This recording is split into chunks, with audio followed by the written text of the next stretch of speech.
back in days. Yo. Bonjour à tous et bienvenue sur notre podcast Les Héros du Quotidien où on se retrouvera chaque semaine avec un nouvel épisode et un nouvel invité qui nous présentera un petit peu les coulisses de son métier. Aujourd'hui on reçoit Clara. Bonjour Clara. Bonjour à tous, bonjour Manon. Bonjour. Alors Clara, tu es agent immobilière chez ERA. Raconte-nous un petit peu comment tu as atterri dans ce milieu. Je suis tombée dedans très tôt, on va dire ça comme ça. Donc en fait, après mes études, donc il y a maintenant un peu plus de 15 ans, je dirais. Un peu plus de 15 ans. Voilà, j'ai commencé dans l'immobilier. J'ai arrêté quelques années quand mes enfants étaient plus petits. Et j'ai repris donc chez ERA Immobilier il y a 4 ans maintenant. Ok, super. Alors moi j'ai pu comprendre un petit peu sur internet que le recrutement était compliqué en tant qu'agent immobilier, le manque de candidats surtout. C'est quoi le parcours d'études pour être agent immo ? Alors en fait, il faut déjà différencier, ça me semble important, deux choses. C'est l'agent immobilier, c'est celui qui est titulaire de la carte professionnelle qui est délivrée par la CCI de Moselle. Donc c'est celui qui est vraiment autorisé à ouvrir son agence immobilière physique. Pour ce faire, il faut avoir un diplôme, un bac+3 qui est validant ou une expérience de X années dans l'immobilier. Après, on peut être négociateur immobilier, on peut être salarié de l'agence, tout dépend les statuts. Mais en tout cas, effectivement, on a une difficulté de recrutement actuellement, je pense comme dans beaucoup de professions. Beaucoup de domaines. Voilà, je pense pas qu'on soit les seuls. Pourquoi ? Parce que souvent de fois, les gens pensent que c'est une profession qui est inaccessible sans diplôme. D'accord, voilà, c'est vrai que c'était un petit peu ma prochaine question. Est-ce qu'on peut devenir agent immobilier, du moins négociateur immobilier, sans forcément avoir la formation derrière ? Tout à fait, mais c'est la bonne nouvelle du jour. C'est que c'est ouvert en fait à tout le monde. Suivant en fait l'agence que vous allez rejoindre, le réseau que vous allez rejoindre, on va vous proposer des formations en interne. Bien sûr, il y a des diplômes qui existent dans l'immobilier, il y a des BTS profession immobilière, des licences, on peut même aller jusqu'au master, suivant ce qu'on veut faire. Mais vous n'êtes pas obligé d'avoir ce diplôme-là. Il y a des formations en interne qui sont proposées et qui sont tout aussi enrichissantes et qui vous permettent de performer tout autant dans le métier. D'accord, et du coup, ces formations sont quand même diplômantes ou pas ? Alors, tout dépend lesquelles. Elles sont rarement diplômantes au niveau de l'État, sauf si, par exemple, vous décidez de reprendre vraiment vos études dans le cadre de votre reconversion professionnelle. Là, ça peut être fait aussi. Maintenant, elles ne sont pas diplômantes au niveau de l'État, mais elles vous permettent très bien de réaliser votre boulot. Nous, on fait des formations par exemple, en interne à l'agence, donc avec l'équipe, et moi, j'accompagne les nouveaux arrivants. Et également, au niveau du siège social ERA France, il y a tout un parcours de formation qui est prévu, qui est très bien fait sur plusieurs semaines. On a du distanciel, on a du présentiel avec des groupes, des mises en situation, des jeux de rôle. L'idée, c'est d'apprendre le côté commercial du métier, qui est important, mais aussi et surtout le côté juridique et administratif de notre profession. Ok, super. Et c'est vrai que moi, du coup, je vois ce métier-là vachement enrichissant. Vous avez plein de casquettes différentes, il y a plein de choses à faire. Qu'est-ce qui est le plus attrayant dans ton métier pour toi ? Alors moi, ça va paraître un peu bateau, mais je trouve qu'on aide en fait nos clients à réaliser un projet de vie. Concrètement, on peut travailler dans beaucoup de métiers qui sont attraits au commerce, mais là, on a des personnes qui sont soit, c'est un nouveau couple, ils vont acheter leur premier appartement ensemble, ou même un primo-accédant qui va acheter tout seul, d'ailleurs, on peut obligé d'être en couple, c'est la bonne nouvelle aussi.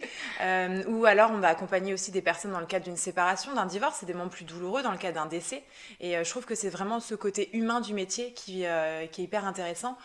Effectivement, après, il y a toute la polyvalence, moi, que j'aime bien, parce que je ne pourrais pas faire un métier dans lequel je m'ennuie. Donc là, l'idée, effectivement, c'est que toutes nos journées sont différentes, mais ce qui me plaît vraiment, en tout cas, dans notre profession, c'est ça. Ok. Et du coup, c'est une semaine un peu type, c'est quoi ? Il n'y en a pas. Désolée de détruire ta question en 2 secondes.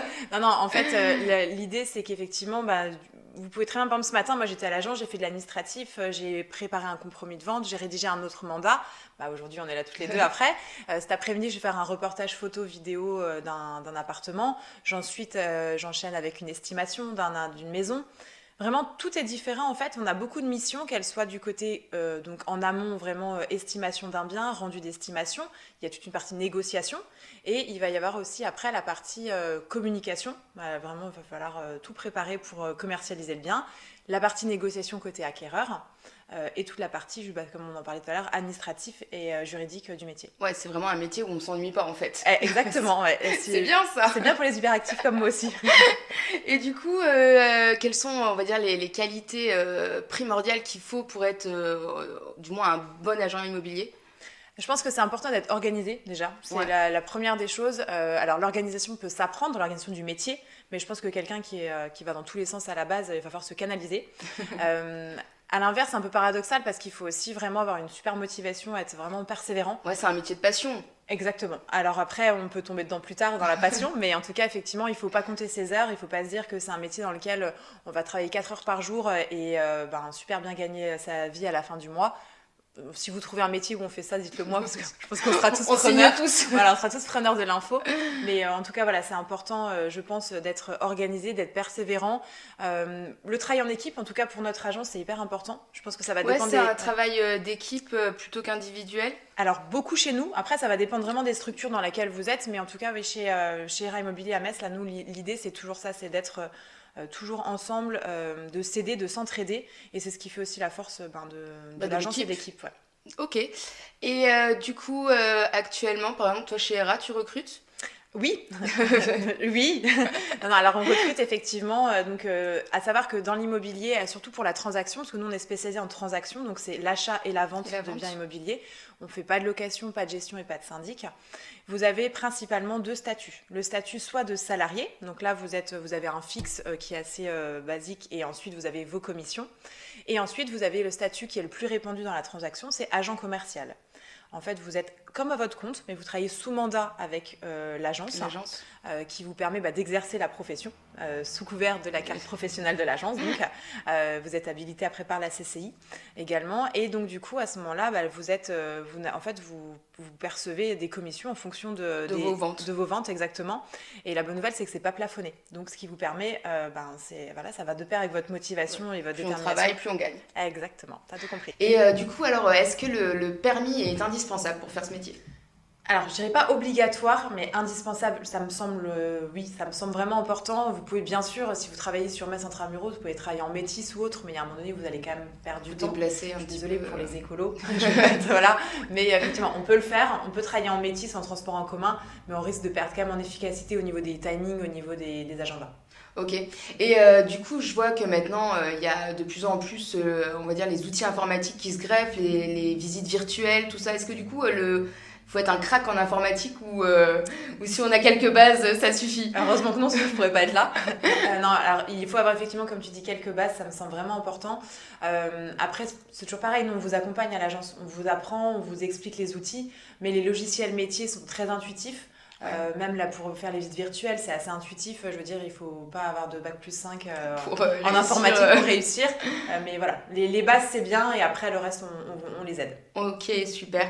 Et du coup, justement sur ce genre de métier, on fait un petit peu soi-même son planning, il y a des horaires, il y a...